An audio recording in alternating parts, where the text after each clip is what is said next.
तो biology GH की तरफ से आज एक महत्वपूर्ण टॉपिक है जिसका नाम दिया गया है, लिखा है ट्विंस अर्थात जुड़वा बच्चे, या इसे हम यमज भी कहते हैं। तो जुड़वा बच्चे या एमज जो जुड़े हुए हैं वो मानव आनुवंशिकी से अर्थात ह्यूमन जेनेटिक्स से ये जुड़े हुए हैं और इस पर जो महत्वपूर्ण कार्य किया गया है वो गाल्टन नामक साइंटिस्ट के द्वारा किया गया है। तो देखिए अब हैं क्या ये जुड़वा बच्चे या एमज हैं क्या, तो इसमें होता क्या है कि एक ही माता के द्वारा एक ही समय पर यदि एक से अधिक बच्चे का जन्म होता है तो उसे कहते हैं, उसे ट्विंस का नाम दिया जाता है, अर्थात वही है जुड़वा बच्चे या वही हैं एमज।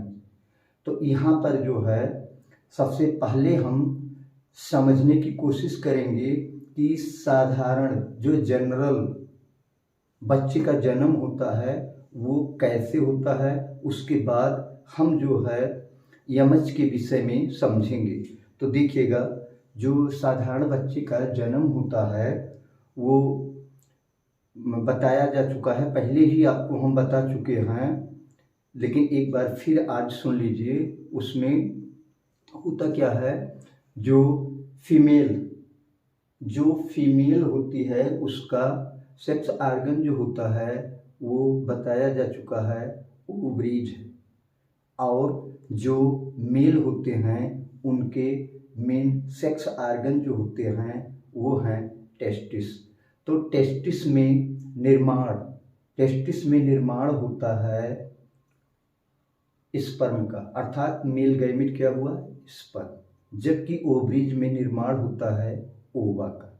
अब देखिएगा जो यहाँ पे एक नॉर्मल बच्चे की उत्पत्ति होती है वो है कि जो मेंस्ट्रुअल साइकिल होता है अर्थात एमसी जिसे बोलते हैं वो फिक्स होता है कि यदि किसी महिला में मान लिया कि 28 दिन या 32 दिन या 36 जो भी कार्यकाल होता है एमसी का, उसमें होता क्या है एमसी जब आती है तो उसके बाद 3 से 4 दिन तक ब्लीडिंग का सिस्टम चलता है। ब्लीडिंग बंद होने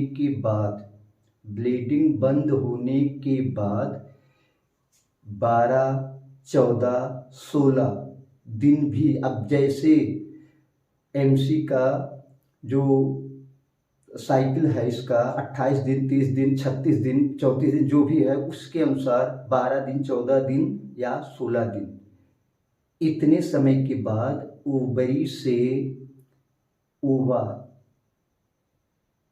रिलीज होते हैं हार्मोन्स के द्वारा। इसमें भी कई हार्मोन्स है जैसे एफएसएच है, एलएच है, तमाम हार्मोन्स होते हैं, उनके द्वारा मैच्योर ओवा रिलीज होते हैं और वो कहाँ जाते हैं, वो आते हैं ओविडक्ट में।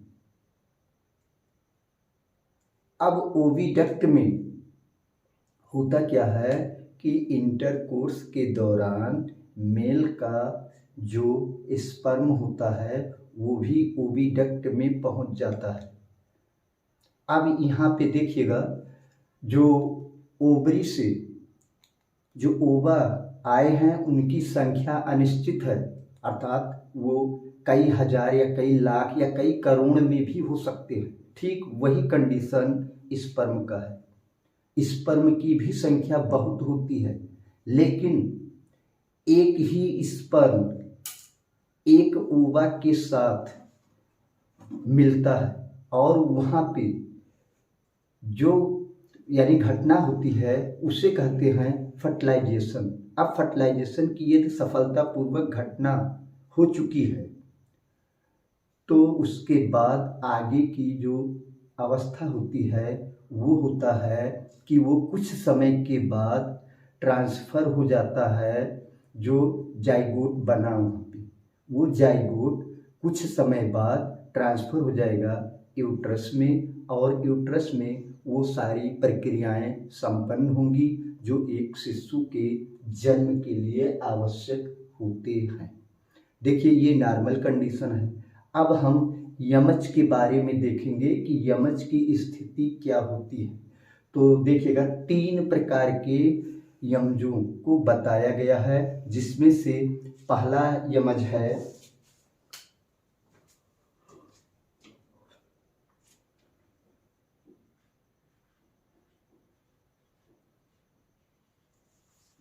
Three types. First,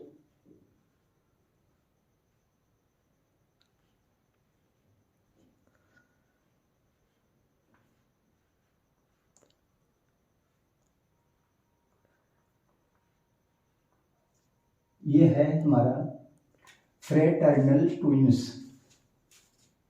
fraternal twins पहला। दूसरा है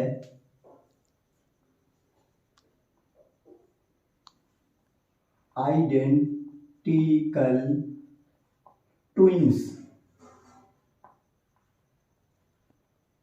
तो तीसरा है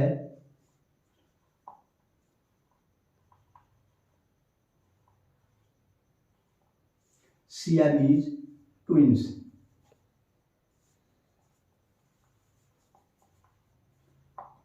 ये 3 प्रकार के यमज का पता लगा है।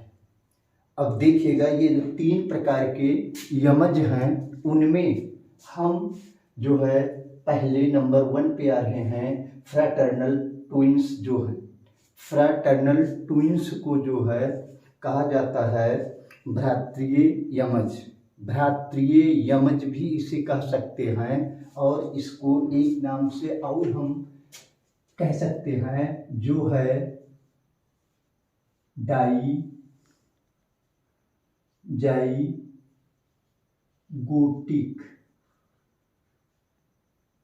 या डीजेड। अब डाइजाइगोटिक या डीजेड क्या है, फ्रेटर्नल ट्विंस क्या हैं, तो इसमें देखिएगा हम चित्रों के द्वारा आपको बता रहे हैं।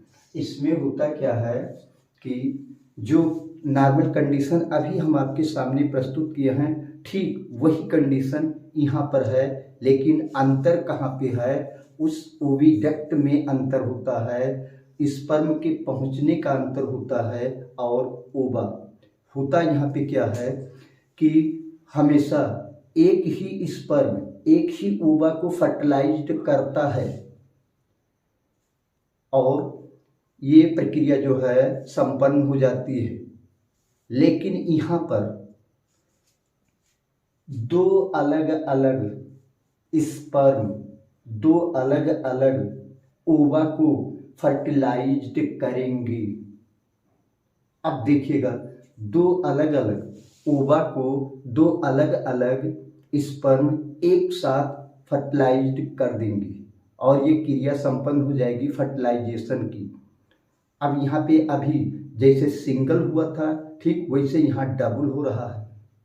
अब यहाँ पर जो क्लीवेज स्टार्ट होगा, अब क्लीवेज में माइटोटिक डिवीजन होगा।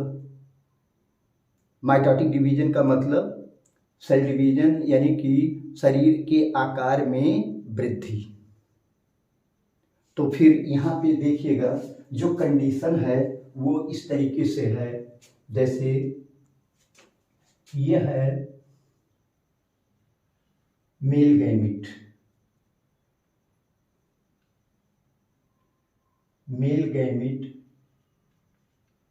मेल गैमिट को नाम क्या दिया गया है, स्पर्म। तो यह है स्पर्म, प्लस यह है ओवा। अब ये युगल में है, ये तो सिंगल नहीं रहेंगे, 2 हैं। यहां भी हम दिखा सकते हैं।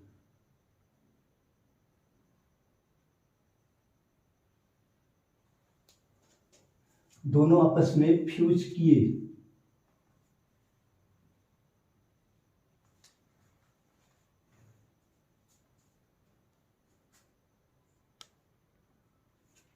फ्यूज किए अर्थात यहाँ घटना हुई फर्टिलाइजेशन की। अब यहाँ पे बन गए जाइगोट, ये है जाइगोट। अब आगे की घटना जैसा कि बताया गया है, जाइगोट में क्या स्टार्ट होते हैं, क्लीवेज। क्लीवेज, अब क्लीवेज के बाद ब्लास्टोमियर का निर्माण होगा अर्थात कोरक खंडों का निर्माण होगा। कोरक खंड के बाद मारुला स्टेज आएगी, मारुला के बाद ब्लास्टुला स्टेज आएगी, ब्लास्टुला स्टेज के बाद आएगा गैस्ट्रुला स्टेज। ये सारी क्रियाएं यहाँ पर संपन्न होंगी। अब देखिएगा इनसे जो संतान या जो एम्ब्रियो का निर्माण होगा वो किस तरीके से होंगे, तो ध्यान रखिएगा इसमें दो जो इसमें उत्पन्न होंगे वो दो हो सकते हैं, दो मेल या दो फीमेल या एक मेल और दूसरा फीमेल।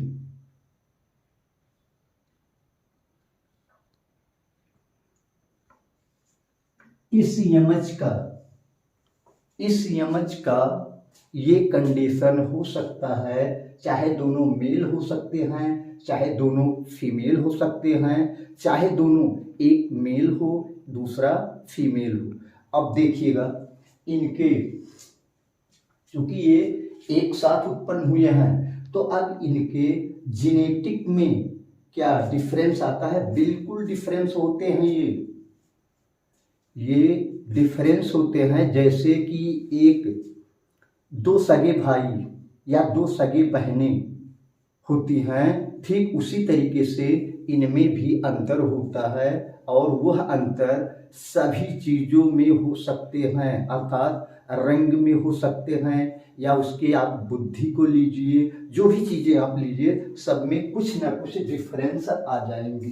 तो ये है हमारा पहला फ्रेटर्नल ट्विंस अर्थात डाइजाइगोटिक या डीजे प्रकार के यमज हैं ये, और उनकी कंडीशन ये है। अब हम आते हैं दूसरे नंबर पे आइडेंटिकल ट्विंस पर। तो देखिएगा यहाँ पे जो हमारे आइडेंटिकल ट्विंस हैं ये बिल्कुल इससे अलग तरीके से हैं, फ्रेटर्नल से ये आइडेंटिकल ट्विंस अलग तरीके के हैं। इसमें देखिएगा इसको हम एक नाम और दे सकते हैं, ये हम कह सकते हैं मोनोजाइगोटिक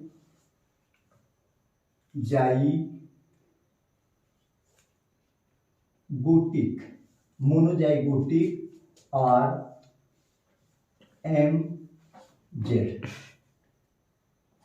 मोनोजाइगोटिक और एमजेड। तो नाम से ही क्लियर हो जाते हैं। यहाँ डाइजाइगोटिक था अर्थात दो जाइगोट था, यहाँ मोनोजाइगोटिक है अर्थात यहाँ पे एक ही जाइगोट से यमज बनेंगे, एक ही जाइगोट से यमज का निर्माण होगा। तो देख लीजिएगा इसमें क्या कंडीशन है, तो इसमें जो कंडीशन है वो है मेल और फीमेल, मेल गैमिट और फीमेल गैमिट फर्टिलाइज्ड करेंगी। फर्टिलाइज के बाद निर्माण होगा जाइगोट का, और जाइगोट में जब क्लीवेज स्टार्ट होंगे अर्थात प्रथम विदलन के समय जो ब्लास्टोमियर का निर्माण होगा। अब ब्लास्टोमियर के निर्माण में होता क्या है, जो हमारे सेल्स बाद में बनते हैं वो दो सेल्स होते हैं, दो के बाद चार सेल्स होते हैं, चार के बाद 8 सेल्स होते हैं, 8 के बाद 16 सेल होते हैं। लेकिन यहाँ पे क्या है, ये कंडीशन यहाँ पे हो जाते हैं कि जो हमारे ब्लास्टोमियर होते हैं, जो कोरक खंड होते हैं, वो हमारे कोरक खंड अलग अलग हो जाते हैं। अर्थात जाइगोट के बाद जो क्लीवेज की घटना होगी, कोरक खंड जो बनता है वह कोरक खंड अलग हो जाता है, जबकि जो नॉर्मल प्रकार का प्रेगनेंसी होती है उसमें ऐसा नहीं होता है। लेकिन यहाँ पर क्लीवेज के बाद जो हमारा कोरक खंड अर्थात ब्लास्टोमियर बनता है उसमें वो अलग हो जाते हैं। जैसे नॉर्मल जो होता है वो कंडीशन कुछ इस तरीके से है,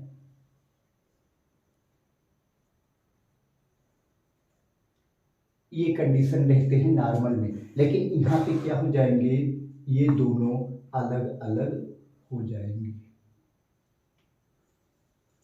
जाइगोट के बाद ये है फर्स्ट क्लीवेज। फर्स्ट क्लीवेज में कोरक खंड अलग अलग हो जाएंगे।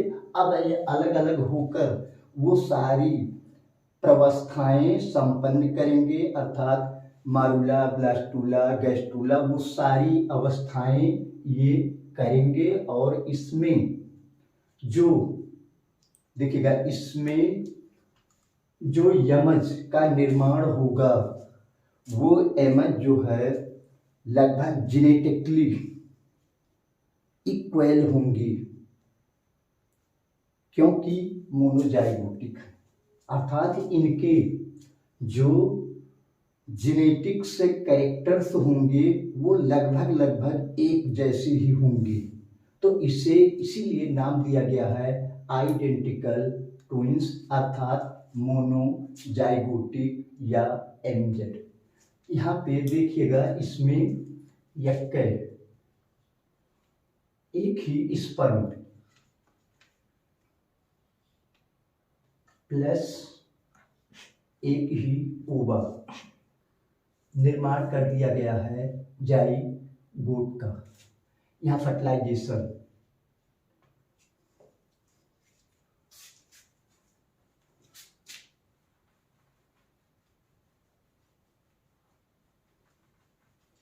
अब उसके बाद जो है स्टार्ट होंगे यहाँ पे क्लीवेज स्टार्ट होते हैं। तो कुछ इस तरीके की घटनाएं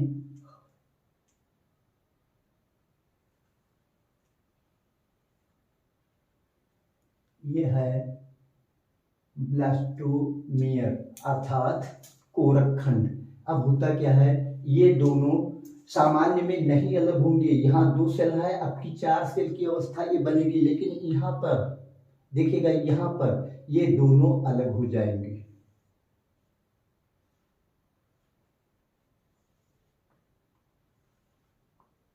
अब आगे की प्रक्रिया जो है इसमें संपन्न होगी, जो बताया गया भी। अब यहाँ पे होता क्या है, जो यहाँ पे जो ट्विंस बनेंगे वो ट्विंस या तो दोनों मेल रहेंगे और या तो दोनों फीमेल रहेंगे, या तो दोनों मेल या तो फिर दोनों फीमेल, ये कंडीशन रहेगी दोनों की। अब तीसरा देखिएगा, जो सियामीज ट्विंस होते हैं, ये भी, इसके भी नाम है मोनोजाइगोटिक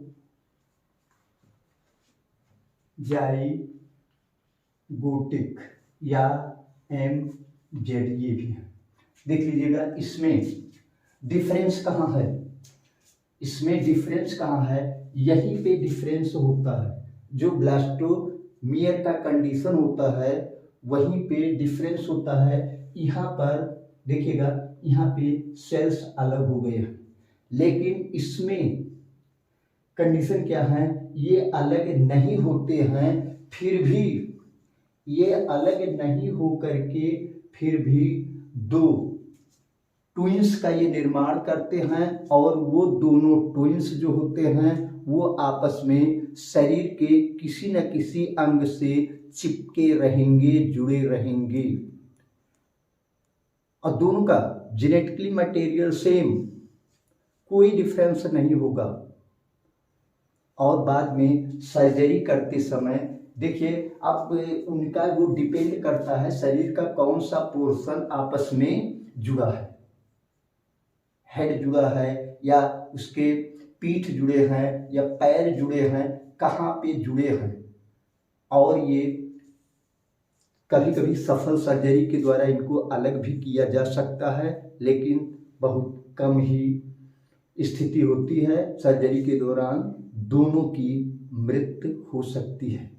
तो आज के वीडियो में बस इतना ही। धन्यवाद।